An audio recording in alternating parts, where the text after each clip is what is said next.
Hey, it's Matt, your average gamer, and for this build, we're going to be going over, reviewing, and coming up with something awesome for the Ash of War Lion's Claw. Now, Lion's Claw is an excellent Ash of War. It's fantastic. It's particularly good for strength builds, and if you put fire on it, which also scales with strength, we could be looking at a substantial amount of damage.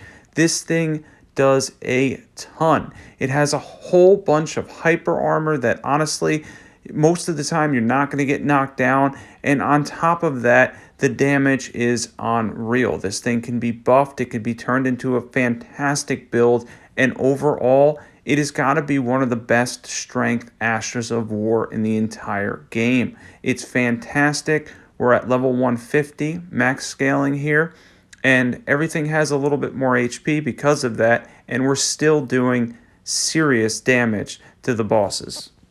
If you're wondering where to get the Ash of War Lion's Claw, you get it in Fort Gale in Caelid. It's not too hard to grab, and just north of there at the top of the map in an overturned carriage, you can get the Greatsword. Both these things can be grabbed at the very beginning of the game, and as long as you can find a way to get your stat requirement for the strength needed for the Greatsword, you can do this build very early.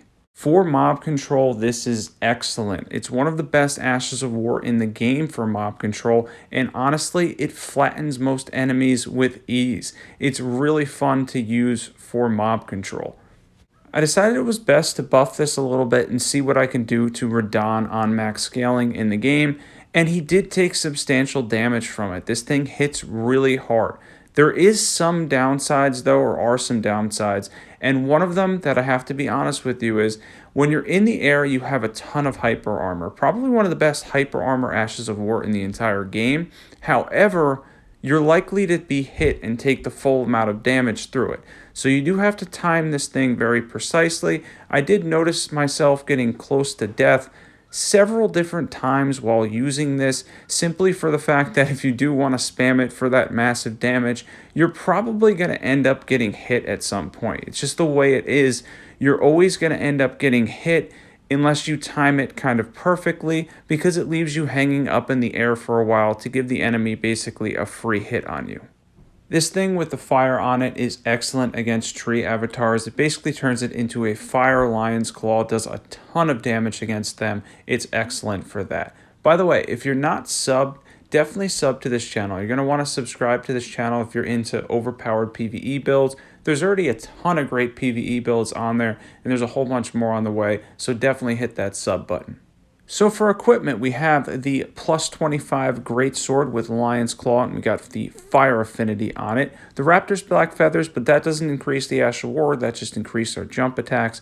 Ritual Swords Talisman, Fire Scorpion Charm, Shard of Alexander, Dragoncrest Talisman, and then we have the Fire and Defense Tear. Here's my stats at 150. This character stays at 150, doesn't level up any further, so I can stay meta relevant when I do builds on this one. But overall, we're at the max scaling of the game, and it does make you feel a little bit under-leveled at 150 at this point since we're on Journey 9 or so. But yeah, 60 strength is the main component to this because the Ash of War and the Fire is both going to scale off that strength to kind of double down and give us a lot of damage. Since Morgott has 0 fire resistance, I wanted to buff this and see how much damage I could do to Morgott. I did this a couple of different times, and eventually I got very, very good results. I was able to buff this thing up a lot. It's very buffable and absolutely obliterate him. He didn't even have second phase, and goodbye Morgott. That was honestly awesome. Just 4 of the Lion's Claw and he went down. So I think I talked about this earlier, but man, mob control, this thing absolutely slaps. It was one of the most fun things just to go in and absolutely obliterate everything. Basic enemies just go down quickly.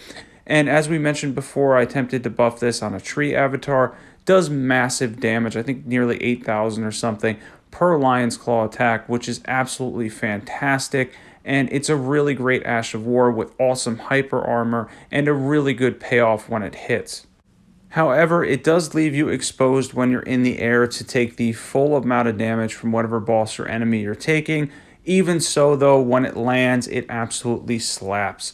So on a scale of D being the worst and an S being the best, I have to give this thing an A. It's absolutely fantastic for strength builds, and it particularly goes well with the amazing Greatsword. This is an effective Ash of War that's really potent and really strong, and you can put it on any colossal weapon, and it honestly will make it great. It really scales well with strength and the fire, so we can get everything out of our strength stat.